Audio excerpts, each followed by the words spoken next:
So what do you think about if we started the video like this? Now let's start the usual way. Hope that you guys are okay on that side of the screen. And today I've got here the Reolink Lumus Wi-Fi security camera, which has really interesting features. But if I had to summarize right now, I would say that for the price it's certainly worth it, because the features, the software, which we will see in just a few moments, it's just a great experience. Now let's start with the unboxing experience really quickly. We will find the Reolink Lumus inside the package, along with all the accessories, documentation and whatnot, so everything ready to start using our Wi-Fi camera. Now in terms of setup, what I did was a temporary setup on my canopy, and I did a different situation. Now first of all, I did not use the screws included, I did use other screws, but really easy, nothing that anyone used to do it yourself can't do, so in a matter of minutes that it was. Now as you could see on the unboxing, it comes with a power adapter and a USB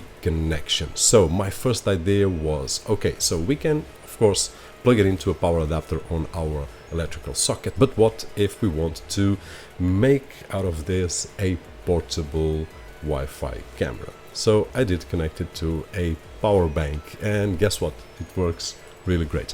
Now the power bank has a disadvantage, which is it will discharge, so you will have to get a way of charging. And then it's just occurred to me a different thing, which is why not get a solar panel like I do have already from Reolink, charging one of the built-in battery cameras. But in this particular case you would put in a solar panel to charge your power bank, and then the power bank would power the camera. Now this is all unnecessary if you just want to plug it in on a socket, but here's an idea which I can't avoid of thinking when I'm reviewing this kind of products, because we are always trying to get more and more, and here's a solution to get a different kind of scenario, although it was not built for that. Now guys, in terms of image quality, I'll show you a few images right over there. I still haven't watched on my big screen, but I did watch on my phone, and what I can say at this moment is that the quality is really good. I did some shootings during the day and also recording during the evening so that we could see the image quality, and during the night you will see that the infrared will work, but it also has a light that will turn on and off and will light the area that we are. So we will get those two factors to have a better image quality during the night. Now the only downside that I did find was that it's not compatible with Home Assistant, and for what I've searched in the past and right now, Reolink has some cameras that are compatible with Home Assistant and some of them are not. I'll try to bring one of those that are compatible so that we can see the integration, because it's something that you ask a lot right over here. And that being said, let's take a look at the software. Okay, so here we are with the software that we already have seen, but it was a while back, so let's take a look once again. Now I've got two devices connected, one of which is the Reolink, which I'll put a link right over here, with the solar panel that I said, and as you can see on the symbol, it is charging at this moment. Now the one that I'm using here on the office right now, which I did the installation on a canopy, is this one right over here. As you can see, it's right on side with my recording camera.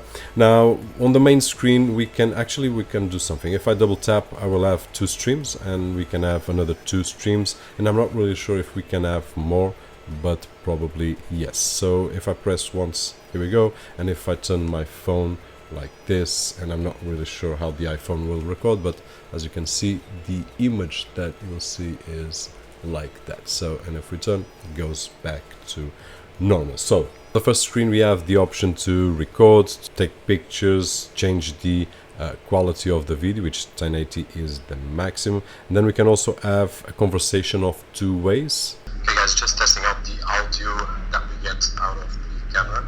Now I'm here at the office and I'm listening to myself, so it looks like it's a bit louder than the other model that we have reviewed, which is great. So you will be able to hear conversation on both ways, of course. And hopefully you could hear on that side some of the recordings that I did. And then we also have the playback. So if I press here on playback, it will show me the 2 days that I've been recording, and as you can see, several moments right over here. I can just select one and then it will play the video. Just select any moment in time, and there we go. We can play back and that is it. And this is being recorded on the micro SD card, but you can also use the cloud service. Now if I go back, and by the way, it has options right over here. I can download this file directly to my phone if I want to, so that is just great.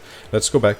One of the options that I've got is if I press the settings wheel, I go to the settings, and one of the things that it's really cool is that it will show me, and I just realized that I was recording in Portuguese, so sorry about that. I just changed the language because I was recording my video in Portuguese. Now if we go to the settings, what we will have here is the network. As I was saying, I can just change the network that I want. So if I want to change a location, I can do that really easy without having to reset the camera, so on. Now then we have the display options right over here. I can flip the screen just in case that I want to put it upside down. The quality, anti-flicker, day and night, auto brightness, I can lower or brightness or more brightness on the image depending on the setup that I've got. And then the camera name, I can change the camera to any, or I can hide it like this. So let's just leave it on the bottom right. Then watermark and privacy mask. Let's say that you want to hide something on your camera, and if you press save, then there we go, privacy mask right over here that we remove and continue.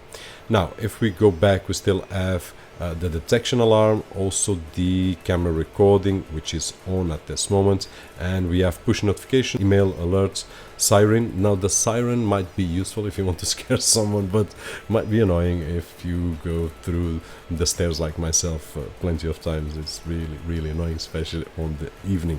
Now if it's on a very quiet and you are certain that no one passes there, and if you want to be alarmed if that happens, then might be useful, but in my particular case, no. And then we also have the share camera, because I can share this with any person that has a smart phone or a tablet. And then advanced, if I want to record audio, which I did for the intro of this video, the infrared lights, date and time, status LED and spotlight, and of course we can restore and reboot camera right over here. Now I also have another menu with more information, which I just press right over here, and it will show me a lot of situations if I want the IP address and so on, so that I can configure, not on Home Assistant yet, but if I want to configure on anything else, there we go. And guys, basically this is it regarding the app and regarding the Reolink Lumus, which in my particular opinion, it is a small form factor with a really nice rich feature because of the great software, and another great option on the market. Guys, if the video was helpful in some way, don't forget that usual thumbs up right over there, which is really appreciated on this side of the screen.